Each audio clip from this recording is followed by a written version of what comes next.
sarees పట్టు సంబరాలు. Win 5 gram gold coin, 3 winners every week on purchase of 10,000 rupees. భార్యాభర్తల మధ్య గొడవలు రావడం సహజం. కానీ ఆ గొడవ ఒకరి ప్రాణం తీసేంతగా, మరొకరిని జీవితాంతం జైలు పాలు చేసేంతగా మారుతుందా? ప్రేమించి పెళ్లి చేసుకున్నారు, నూరేళ్లు కలిసి ఉండాలని ప్రమాణం కూడా చేశారు. కానీ ఏడాది తిరగకుండానే ఆ సంసారంలో రక్తపాతం జరిగింది. అసలు గొడవ దేనికో తెలుసా? కేవలం టీవీ సౌండ్ తగ్గించు అన్నందుకు. వినడానికి ఆశ్చర్యంగా ఉన్న మంగళగిరి సిడ్కో ఇళ్లలో జరిగిన ఈ దారుణ ఘటన ఇప్పుడు తెలుగు రాష్ట్రాల్లో సంచలనంగా మారిపోయింది.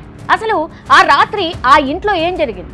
ఆ భార్య అంతలా ఎందుకు ఆవేశానికి లోనైంది? ఓసారి తెలుసుకునే ప్రయత్నం చేద్దాం.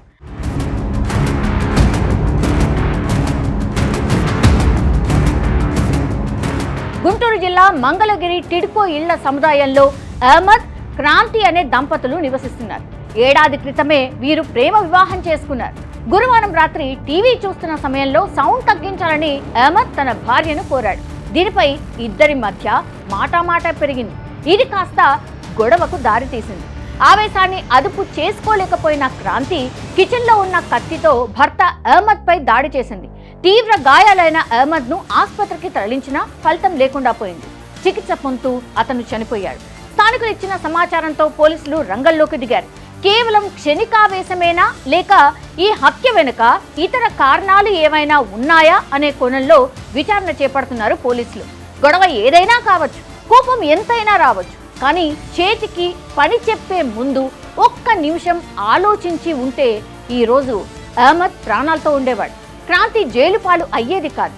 క్షణికావేశం ఒకరి ప్రాణాన్ని బలి తీసుకుంటే మరొకరి జీవితాన్ని చీకటిమయం చేసేసింది.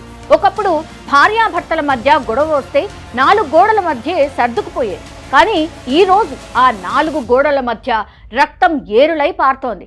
కేవలం టీవీ సౌండ్ తగ్గించు అన్న చిన్న మాట ఒకరి ప్రాణం తీసి మరొకరిని హంతకురాల్ని చేస్తుందని ఎవరైనా ఊహిస్తారా? ప్రేమించి పెళ్లి చేసుకున్నారు, ఎన్నో కలలు కూడా కన్నారు. కానీ ఆవేశం ముందు ఆ ప్రేమ ఓడిపోయింది.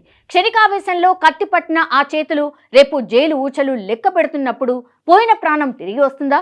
మనం ఎంత టెక్నాలజీలో ఎదిగినా మనుషుల మధ్య ఓర్పు మాత్రం తగ్గిపోతోంది. ఒక్క క్షణం ఆవేశం 2 నిండు జీవితాలను రోడ్న పడేశాయి. ప్రేమించి పెళ్లి చేసుకున్న ఈ జంట కనీసం మొదటి యానివర్సరీ కూడా జరుపుకోకుండానే ఇలా విడిపోవడం బాధాకరం. చిన్న చిన్న గొడవలకు ప్రాణాలు తీసే స్థాయికి వెళ్ళడం ఎంతవరకు సమంజసం? ఈ అసహనం రేపటి తరాన్ని ఎటు తీసుకువెళ్తోంది? ఈ ఘటనపై మీ అభిప్రాయం ఏంటి? కామెంట్ రూపంలో తెలియజేయాల్సిందిగా రిక్వెస్ట్.